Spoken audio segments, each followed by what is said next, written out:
Fala galera, professor Geraldo Neto na área, voltando aí mais uma vez com vocês para a gente dar continuidade ao nosso estudo do Estatuto dos Funcionários Públicos Civis do Estado de São Paulo, perfeito?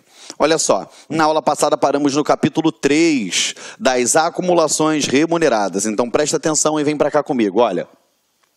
É vedada a acumulação remunerada, exceto de um juiz e um cargo de professor, a de 2 cargos de professor e de um cargo de professor com ou técnico ou científico. Perfeito? Olha só, então aqui ele traz a hipótese de um juiz. Quando você ouvir falar em juiz, você estende essa ideia aqui para magistrado, ok? Porque eu vou estar abarcando tanto o juiz quanto o desembargador, perfeito? Com um professor. A de 2 cargos de professor, a de um cargo de professor com outro técnico ou científico. Então, olha só, notem que é um de professor com outro técnico ou científico, tá? Prova de concurso, já vi várias questõezinhas assim, dizendo que ele acumula com um de professor, com um técnico e um científico, perfeito? Não vai ser a questão que possa vir a ser suscitada no teu concurso, mas é melhor saber e não precisar do que precisar e não saber. O que acontece? Entende a Suprema Corte que aqui eu tenho que ter correlação de matérias, tá bom? Não adianta nada ser professor de direito na universidade e ser um técnico de enfermagem. O ideal é que tenha correlação de matérias, tá bom? A de 2 cargos privativos de médico. Você tem que ter a atenção ao artigo 37, inciso 16 da Constituição Federal, porque ele não fala dos cargos privativos de médico, perfeito? Então, esse privativos de médico você exclui e você bota o quê? 2 cargos privativos de profissionais da área da saúde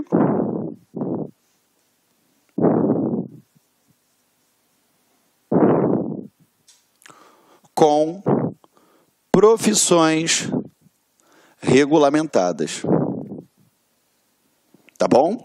Então, o correto é falar que são 2 cargos de profissionais da área da saúde com profissões regulamentadas. Sabe por que eu faço isso?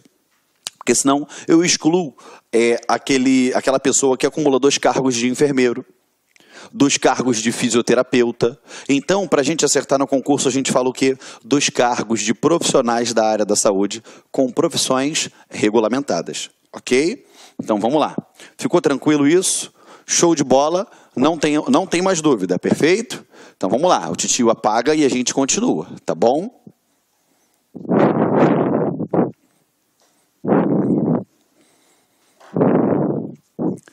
Em qualquer dos casos, a acumulação somente é permitida quando haja correlação de matérias e compatibilidade de horários. A correlação de matérias já mencionei para vocês e compatibilidade de horários. O que acontece? O Tribunal de Contas da União, ele fala que a compatibilidade de horários, ela não pode exceder, ou seja, ela tem que ser até 60 horas semanais. Perfeito?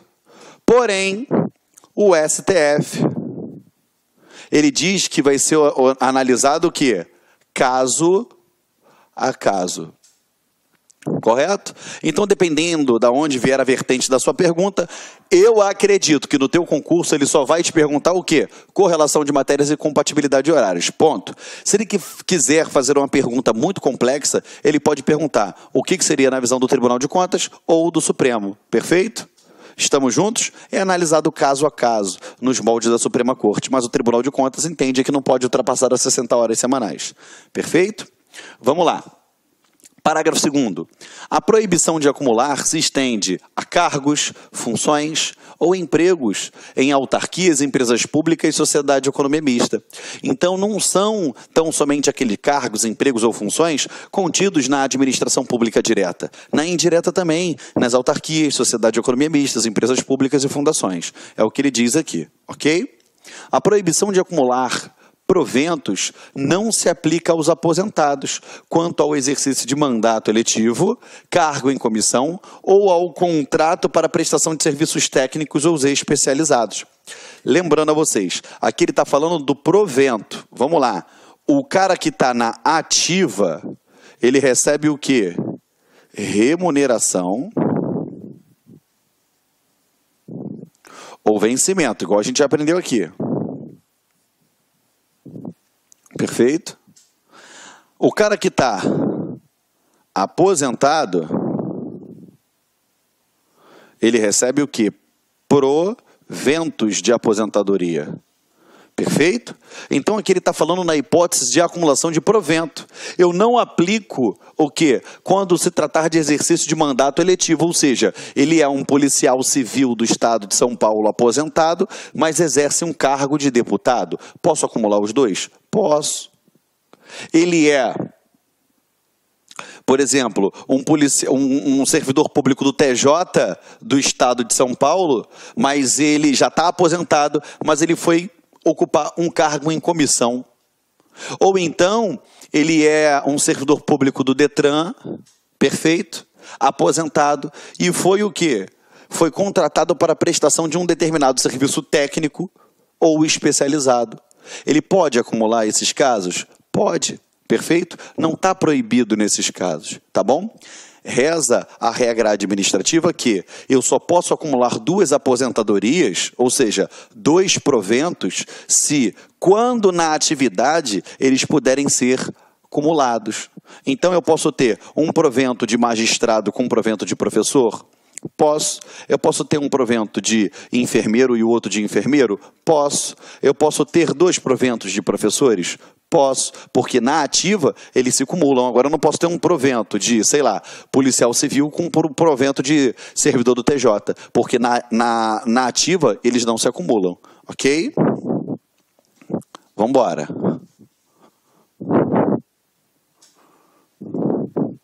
O funcionário ocupante de cargo efetivo ou em disponibilidade poderá ser nomeado para cargo em comissão, perdendo durante o exercício desse cargo o vencimento ou remuneração do cargo efetivo ou o provento, salvo se optar pelo mesmo.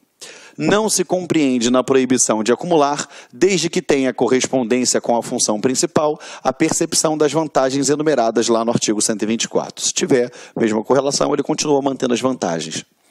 Verificado mediante processo administrativo, o funcionário está acumulando fora das condições previstas nesse capítulo, será ele demitido de todos os cargos e funções e obrigado a restituir o que indevidamente houver recebido. Provada a boa-fé, o funcionário será mantido no cargo ou função que exercer há mais tempo. Perfeito?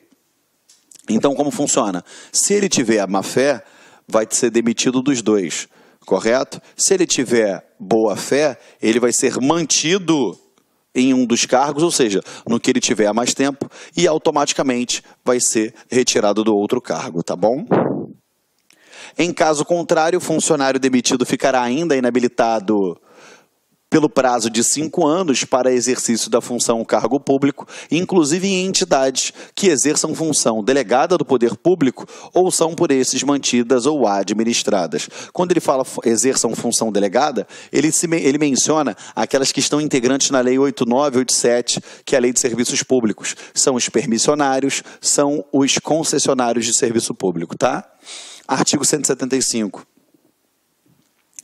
As autoridades civis e os chefes de serviço, bem como os diretores ou responsáveis pelas entidades referidas no parágrafo 2º do artigo anterior, e os fiscais ou representantes dos poderes públicos, junto às mesmas, que tiverem conhecimento de que qualquer dos seus subordinados ou qualquer empregado da empresa sujeita à fiscalização está no exercício de acumulação proibida, farão a devida comunicação ao órgão competente para os fins indicados no artigo anterior. Então, é um dever de todo mundo que tiver ciência de uma acumulação ilícita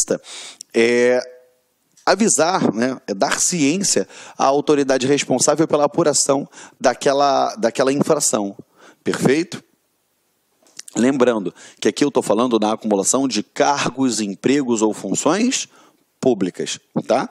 Isso nada impede de você ser um professor numa faculdade, numa universidade pública de manhã e à noite você trabalha num outro serviço, enfim, ou você desempenha uma outra atividade remuneratória que não seja ligada à administração pública, tá bom? Qualquer cidadão poderá denunciar a existência da acumulação ilegal, perfeito? Vamos embora. Dos direitos e vantagens em geral. Das férias. O funcionário terá direito ao gozo de 30 dias de férias anuais, observada a escala que for aprovada. Primeira coisa que eu gosto de falar para vocês. Qual é o período de férias? 30 dias. Não é um mês. 30 dias. Então não fale que é um mês de férias. São 30 dias de férias, ok? Só tomar um golinho d'água aqui.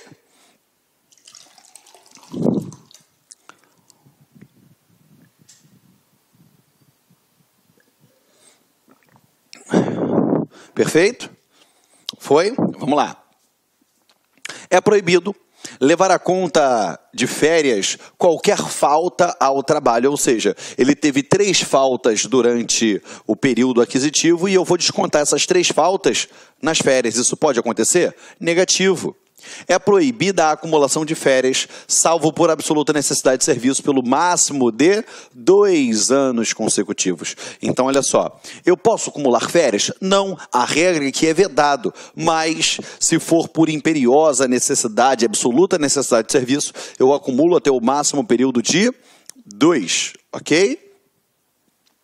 O período de férias será reduzido para 20 dias se o servidor, no exercício anterior, tiver considerados, em conjunto, mais de 10 não comparecimentos correspondentes a faltas abonadas, justificadas e injustificadas, ou as licenças previstas lá nos itens 4, 6 e 7 do artigo 181. Durante as férias, o funcionário terá direito a todas as vantagens como se estivesse em exercício. Atendido o interesse do serviço, o funcionário poderá gozar férias de uma só vez ou em 2 períodos iguais. Então, vamos lá. Férias. É o seguinte, deixa eu terminar, depois eu boto um resumão no quadro para você. Somente depois do primeiro ano de exercício, o servidor público adquirirá ao funcionário direito a férias, tá? Então, somente o primeiro ano de efetivo exercício ele tem direito às férias. Lá atrás você viu que as férias correspondem ao ano em que ele gozar. Então, eu só vou considerar o ano no primeiro período aquisitivo. Depois as férias contam-se o quê? Ano a ano, de acordo com a sua escala. Parágrafo único. Será contado para efeito desse artigo o tempo de serviço prestado em outro cargo público, desde que entre a cessação do anterior e do início do subsequente exercício não haja interrupção superior a 10 dias. Ou seja, ele pediu exoneração de um e entrou no outro. Se o lapso temporal intercorrido for inferior a 10 dias, eu conto para efeito de férias. Caberá ao chefe da repartição ou do serviço organizar, no mês de dezembro, a escala de férias para o ano seguinte, que poderá alterar de acordo com a conveniência do serviço. O funcionário transferido ou removido, quando em gozo de férias, não será obrigado a apresentar-se antes de terminá-la. Perfeito? A gente encerra. Então, vamos lá. Primeira coisa. Férias. Ó. Férias. Qual o período? 30 dias. Acumulação. A acumulação, ela é o que, gente? Vedada. Correto? Agora, eu tenho exceção? 2 períodos. Beleza? A exceção é que eu acumulo no máximo 2 períodos em casos excepcionais. Tá bom? Parcelamento.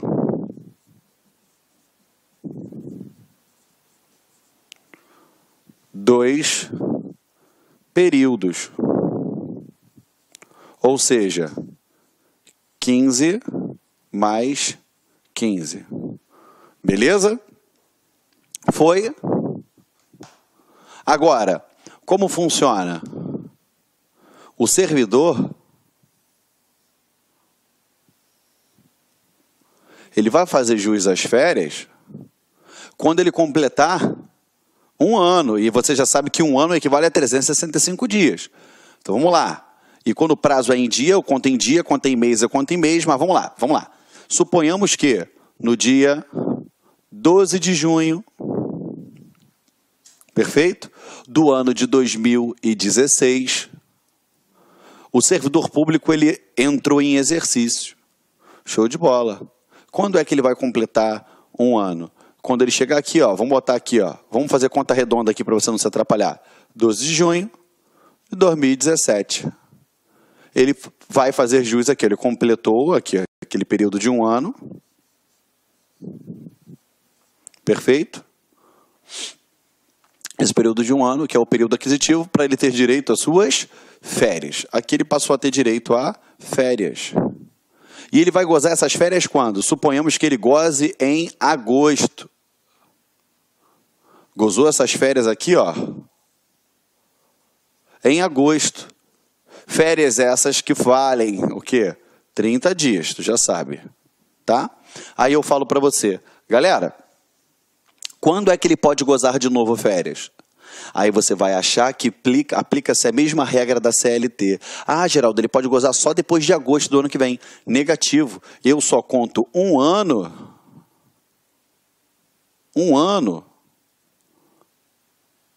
no primeiro período aquisitivo. Perfeito? Depois as férias correspondem ano a ano. Perfeito? Quando eu posso tirar férias em 2018? Vai ficar organizado já aqui em dezembro, quando eu vou tirar no ano que vem. A qualquer tempo, de acordo com o interesse da administração pública. E 2019? A qualquer tempo. Perfeito? Eu só conto um ano para o primeiro período aquisitivo. É assim que funciona a concessão de férias para o servidor público. Perfeito? Estamos juntos? Então copie aí que eu vou beber um gole d'água aqui.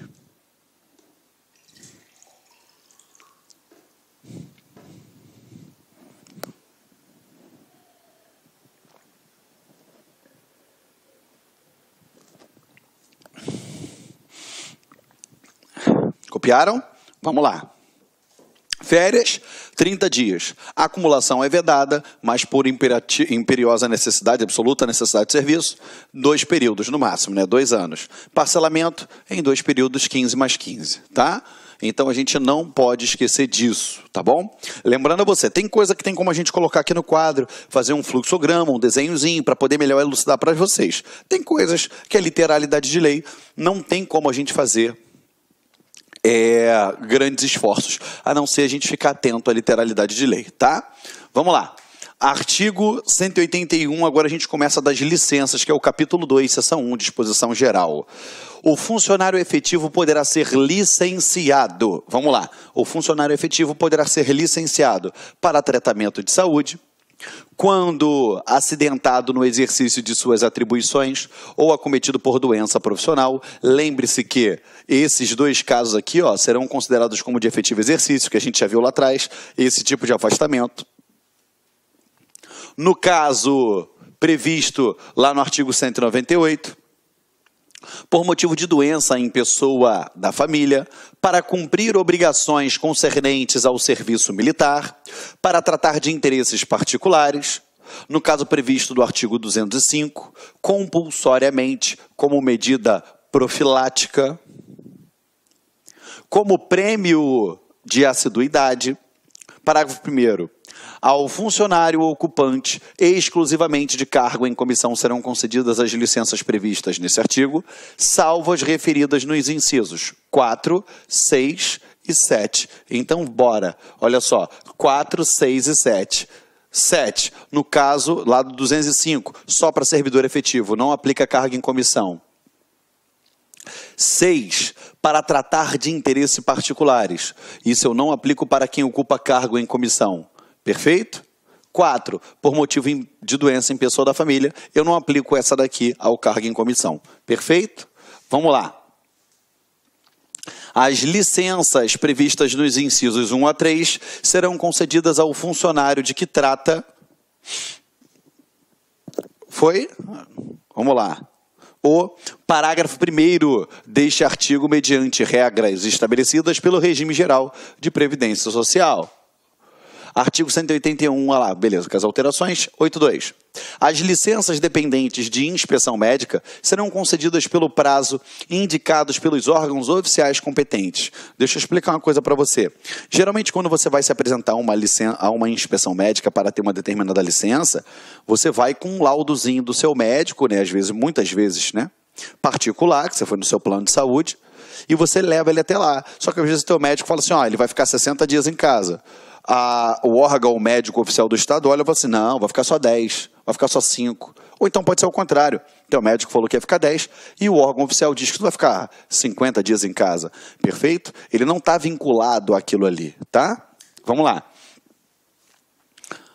Continuando aqui com vocês. Cadê? Deixa eu voltar aqui, peraí. 183. Finda a licença, o funcionário deverá reassumir imediatamente o exercício do seu cargo. O que é isso? Uma vez acabado a licença, que se trata nesse artigo, automaticamente ele volta para assumir o cargo. Ele dá algum prazo para o cara voltar? Não, ele fala o quê? Imediatamente. Perfeito? Então não há de se falar até o presente momento em lapso temporal intercorrido para ele voltar. Tá bom? O disposto no caput desse artigo não se aplica às licenças previstas nos incisos 5 e 7 do artigo 181. Geraldo, quais são as 5 e 7? Olha para cá. 5, para cumprir obrigações concernentes ao serviço militar. Perfeito? E 7, no caso previsto do 205. Vamos embora. A infração do disposto no caput desse artigo importará em perda total. E peraí, deixa eu ver, acho que eu falei foi. Não, é isso aqui mesmo. A infração do disposto no caput desse artigo importará na perda total do vencimento ou remuneração correspondente ao período de ausência e, se esta exceder a 30 dias, ficará o funcionário sujeito à pena de demissão por abandono de cargo. Então, vamos lá. Primeira coisa, o tempo que ele demorou, acabou a licença aqui, ele ficou 1, 2, 3, 4, 5, 6, 7 dias e voltou no 7º dia. Ou seja, esse dinheiro aqui vai ser, essa grana referente à remuneração aqui, ó, vai ser descontado do pagamento dele. Agora, se ele ficou mais do que 30 dias, automaticamente, além de perder isso daqui, ele vai estar sujeito ao quê? A pena de abandono de cargo. Porque não apareceu, então abandonou o cargo. Perfeito? Vamos lá. O funcionário licenciado nos termos dos itens 1 a 4 do artigo 81 é obrigado a reassumir o exercício se for considerado apto em inspeção médica realizada ex officio ou se não subsistir a doença na pessoa de sua família. O que é isso? A partir do momento que ele está licenciado para tratamento de saúde, moléstia profissional, doença em pessoa da família, a administração pública ela fica de olho em cima daquele cara, daquele servidor, para saber se ele não está dando um migué, se ele está dando uma de espertão. Aí o que ela faz?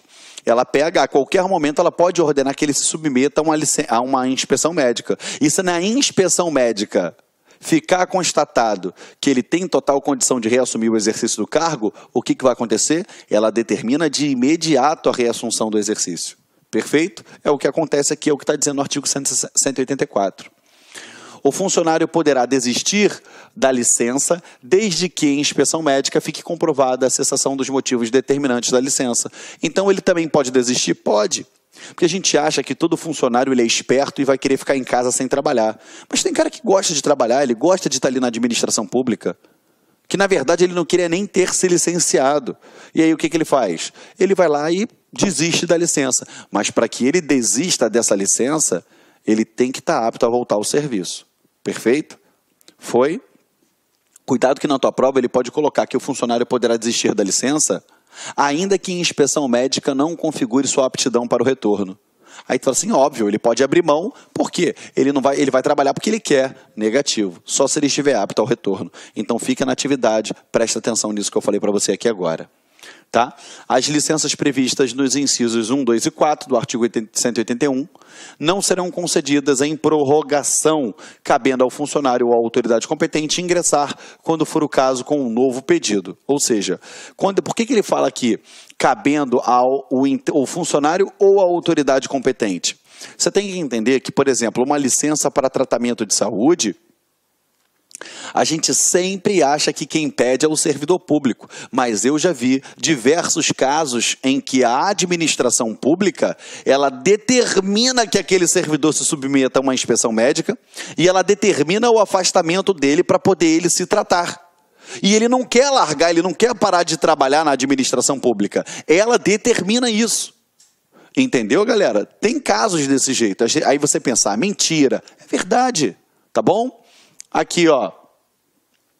A licença prevista nos itens 1 e 2 do artigo 181, concedidas dentro de 60 dias contados da terminação da anterior, serão consideradas em prorrogação. Olha como é que isso daqui é importante, gente. Para evitar que o servidor ele faça um hábito, pedir licença médica, simular algumas doenças, né?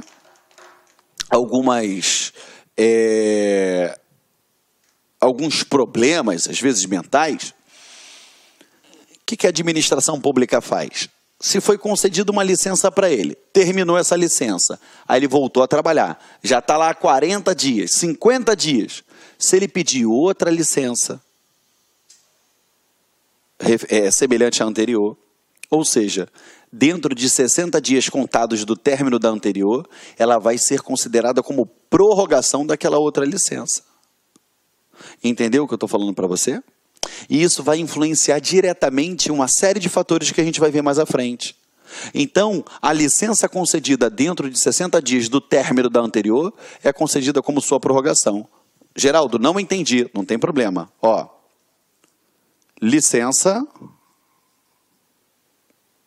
1 foi concedida.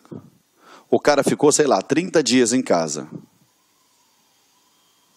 Terminou a licença. Esse período aqui, ó,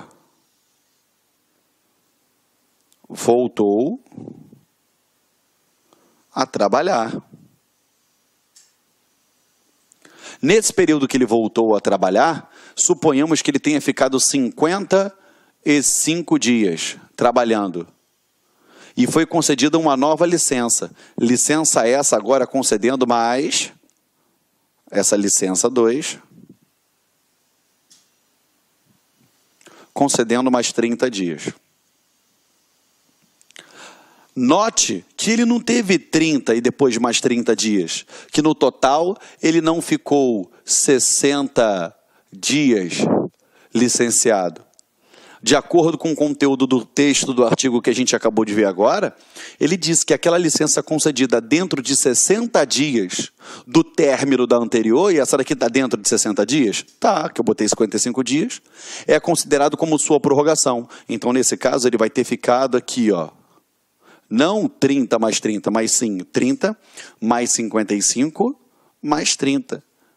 Nesse caso, ele não ficou 60 dias de licença, e sim, nos moldes do artigo que a gente acabou de estudar agora, ele vai ter que ficar do quê? 60 mais 50 dá quanto? 110 mais 5, 115 dias. Caramba, Geraldo. Rapaz, eu não tinha me ligado nisso. E é isso que o artigo quer dizer para vocês. Perfeito? Foi? Faz esse desenhozinho aí no teu caderno, perto aí desse artigo, porque é de muita importância, para você não dar mole, tá? Não dá mole, porque mais à frente você vai ver como pode implicar, entendeu, essa concessão. É justamente, a administração faz o seguinte, justamente para evitar que o cara fique entrando com sucessivos pedidos de licença, entendeu? Para poder ficar se mantendo afastado do cargo, perfeito? Se fazendo valer desse direito que ele tem aqui concedido pelo estatuto, entendeu? Aí a administração se utiliza desse subterfúgio aqui, mas você vai ver as implicações mais à frente, tá bom? Vou apagar aqui o quadro e a gente continua, tá?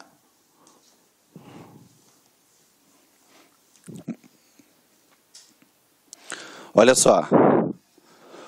O funcionário licenciado nos termos dos itens 1 e 2 do artigo 181 não poderá dedicar-se a qualquer atividade remunerada sob pena de ser cassada a licença e de ser demitido por abandono do cargo, caso não reassuma o exercício dentro do prazo de 30 dias.